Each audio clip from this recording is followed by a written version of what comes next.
Hello everyone, welcome back to the channel. So ये start करते हैं निफ्टी और बैंक निफ्टी को एनालाइज करना और देखते हैं नेक्स्ट वीक में निफ्टी बैंक निफ्टी किस तरीके से कामकाज कर सकता है। क्या रहनी चाहिए आपकी ट्रेडिंग अप्रोच, कौन कौन से लेवल्स इंपॉर्टेंट है जो आपको ध्यान रखने चाहिए। तो 2 मार्च 2023 की एक्सपायरी को हम एनालाइज करेंगे। निफ्टी क्लोज हुआ है इस वीक में 17,466 रुपये पे, लगभग 480 पॉइंट डाउन रहा है निफ्टी। लगभग 2.66% का डाउनफॉल आपको इस वीक में निफ्टी में देखने को मिला है वीक ऑन वीक बेसिस पे। वही अगर हम मंथली और वीकली कैंडल को एनालाइज करने की कोशिश करें तो यहाँ पे आप स्क्रीन पे देख पा रहे हैं चार्ट निफ्टी का। सो यहाँ पे मंथली कैंडल को अगर हम सामने लाते हैं तो मंथली कैंडल आप देख पा रहे हैं, एक बियरिश कैंडल आपको देखने को मिलेगी मंथली टाइम फ्रेम पे। वहीं अगर आप वीकली टाइम फ्रेम की कैंडल को भी अगर एनालाइज करेंगे तो वीकली टाइम फ्रेम में भी आपको एक कंप्लीट, अगर हम फंड फ्लो की बात करें तो 1630 करोड़ की लगभग की सेलिंग की है थर्सडे तक एफआईआई ने और 1800 करोड़ तक की बाइंग की है डीआईआई ने। तो अभी एफआईआई का रुझान जो पॉजिटिव कन्वर्ट हुआ था लास्ट वीक में वह अभी भी स्लाइट नेगेटिव साइड में आपको देखने को मिल रहा है।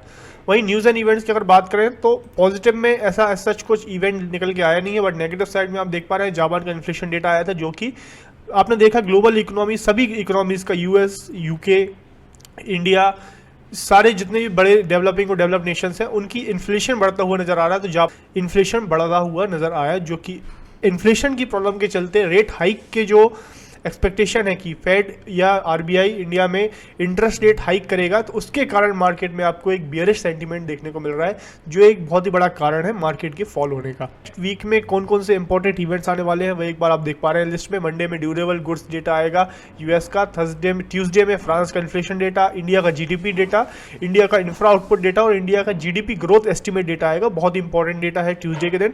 वेडनेसडे में यूएसए का मैन्युफैक्चरिंग पीएमआई डेटा और इंडिया का मैन्युफैक्चरिंग पीएमआई डेटा आएगा। थर्सडे में ईए इन्फ्लेशन एंड एम्प्लॉयमेंट डेटा आएगा। फ्राइडे में यूएस सर्विस डेटा और इंडिया सर्विस पीएमआई डेटा आपको देखने को मिलेगा, जो कि आपको एक्टिविटी दर्शाएंगे कि किस तरीके से एक्टिविटी लास्ट मंथ में प्ले आउट हुई है। वहीं सेक्टर की बात करें तो सारे sector, all sector from bank Nifty, auto, oil and gas, FMCG, pharma, सभी सेक्टर आपको नेगेटिव देखने को मिले हैं।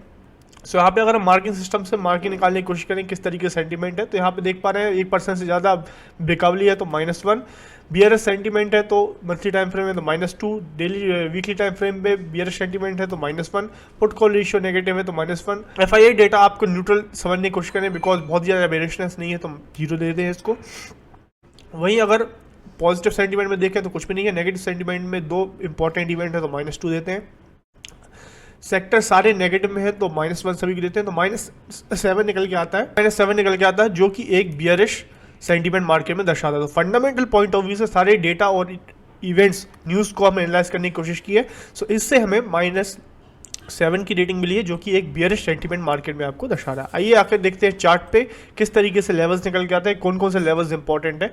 सबसे पहले हम निफ्टी का डेली चार्ट देखेंगे। डेली टाइम फ्रेम के चार्ट पे अगर आप निफ्टी में देखेंगे तो आपको 200 डे का मूविंग एवरेज जो है, आप 200 डेली मूविंग एवरेज अगर देखेंगे तो वह लगभग 17,400 से 17,300 की रेंज के आसपास आ रहा है। तो ये एक इंपॉर्टेंट सपोर्ट निफ्टी में आने वाले समय में हो सकता है। उसके नीचे अगर निफ्टी जाता है तो आपको 17,200 से 17,100 का जो रेंज है ये आपको आने वाले सपोर्ट के रूप में काम कर सकता है। तो यहाँ पे आपका एक सपोर्ट लेवल हो जाएगा 17,300 17,400। इसको अगर ब्रेक करता है तो 17,100 17,200 का जो लेवल है ये आपके लिए सपोर्ट का काम करेगा। वहीं अगर रेजिस्टेंस में देखें तो 17,600 का एक इंपॉर्टेंट रेजिस्टेंस जोन है, उसके ऊपर आप 17,800 जो एक अनफिल्ड गैप है 17,750 से 800 के बीच में, ये एक रेजिस्टेंस का काम कर सकता है। वहीं बैंक निफ्टी में अगर हम नज़र डालें तो बैंक निफ्टी में आपको, बैंक निफ्टी मेन रीज़न रहा है निफ्टी के फॉल होने का। आपने बैंक निफ्टी में लगभग 3% से ज़्यादा की बिकावली बैंक निफ्टी में देखी है आपने।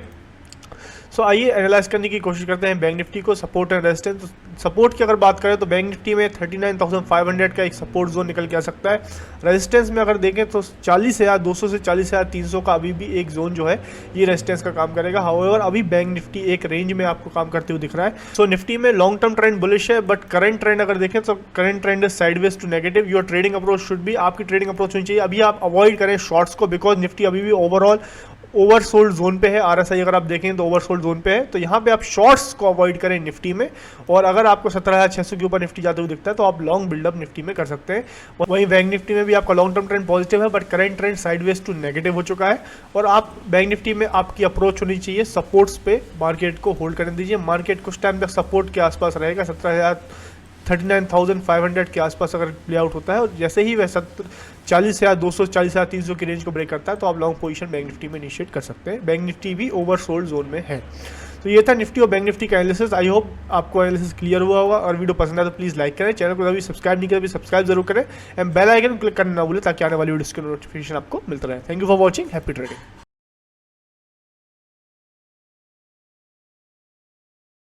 Investments in securities market are subject to market risks. Read all the related documents carefully before investing.